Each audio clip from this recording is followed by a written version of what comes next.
KPSD and Residential School Karimnagar, IIT JEE NEET Foundation, Nursery to 9th అడ్మిషన్లు జరుగుతున్నవి.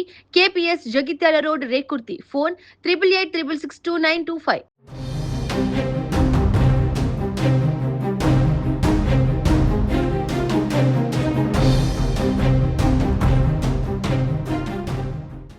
ప్రభుత్వ కార్యాలయాల్లో లంచాలు లేనిది పని జరగడం లేదు. సో ఒక పక్క ఏసీబీ అధికారులు వరుసగా దాడులు చేస్తున్నా కూడా రోజుకి ఎక్కడో ఒక చోట మళ్ళీ అవినీతి అధికారులు పట్టుబడుతూనే ఉన్నారు. ఈ ఇయర్లో చూసుకుంటే ఇప్పటికే దగ్గర 11 కేసులు నమోదయ్యాయి. 17 మంది అవినీతి అధికారులు పట్టుబడ్డారు. సో అంటే లంచాలు ఎంత రేంజ్లో తీసుకుంటున్నారో మనం అర్థం చేసుకోవచ్చు. కొంతమంది మాత్రం పని జరగాలి, ఇవన్నీ మాకెందుకులే అని డబ్బులు ఇచ్చి పనులు చేయించుకుంటుంటే, కొంతమంది మాత్రం స్వచ్ఛందంగా ముందుకొచ్చి ఇలాంటి అవినీతి అధికారుల మీద కంప్లైంట్స్ ఇస్తున్నారు.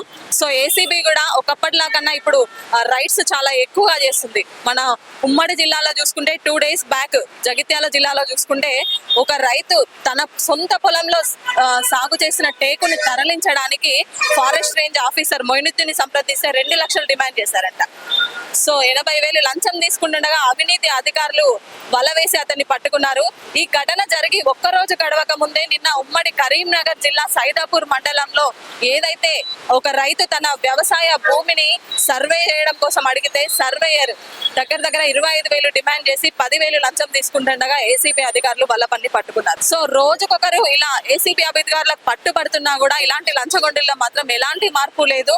సో ప్రజలు కూడా చాలా స్వచ్ఛందంగా ముందుకొచ్చి కంప్లైంట్స్ ఇస్తున్నారు. ఉమ్మడి కరీంనగర్ జిల్లాలో లాస్ట్ ఇయర్ 22 కేసులు నమోదైతే ఇప్పటికే జస్ట్ 5 months లోనే ఇప్పటికి 11 మందిపై కేసులు నమోదయ్యాయి. దగ్గర 17 మందిని అవినీతి అధికారులని పట్టుకోవడం జరిగింది ఏసీబీ అధికారులు. సో ఇలా చూసుకుంటే వీళ్ళలో మాత్రం మార్పు రావడం లేదు. సో ప్రజలు కూడా స్వచ్ఛందంగా ముందుకొచ్చి కంప్లైంట్స్ ఇస్తున్నారు. ఇంకొకటి ఏంటంటే ప్రజలు ఇక్కడ చాలా మంది కోరుకుంటున్న విషయం ఏంటంటే కఠిన శిక్షలు కూడా చాలా కఠినంగా ఉండాలి. వీళ్ళకి ఏసీబీ అధికారులు రైడ్ చేసి వీళ్ళని పట్టుకుంటే శిక్షలు కూడా చాలా కఠినంగా ఉండాలి. అలాంటప్పుడే ఇంకొకరు లంచం తీసుకోవాలంటే భయపడతారు అంటూ కూడా పబ్లిక్ చెప్తున్న వైనం చూస్తున్నాము. ఇంకో విషయం చూసుకుంటే చాలా మంది ప్రజలు ముందుకొచ్చి కంప్లైంట్ చేయడానికి భయపడుతున్నారు. ఓ కంప్లైంట్ చేస్తే మాకేమైనా అవుతుందో, మాకేమైనా ఇబ్బందులు గురి చేస్తారా, మమ్మల్ని ఆఫీస్లో చుట్టూ తిప్పుతారా అంటూ కూడా. సో ఎలాంటి భయాందోళనకి గురవ్వాల్సిన అవసరం లేదు. మీ వివరాలు కూడా చాలా గోప్యంగా ఉంచబడతాయి.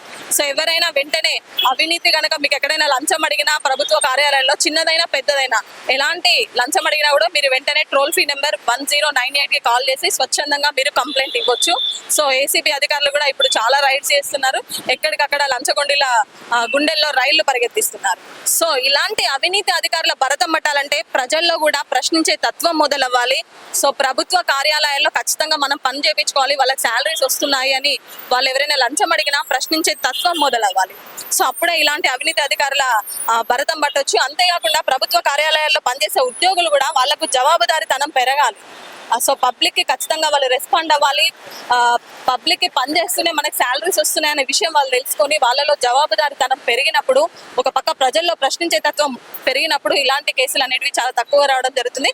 మొత్తానికి ఏదేమైనా ప్రజలు అయితే ఇప్పుడు చాలా స్వచ్ఛందంగా ముందుకు వచ్చి కంప్లైంట్స్ ఇస్తున్నారు, భయపడకుండా. కెమెరా పర్సన్ వేణుతో లావణ్య రెడ్డి, సుమన్ టీవీ, కరీంనగర్.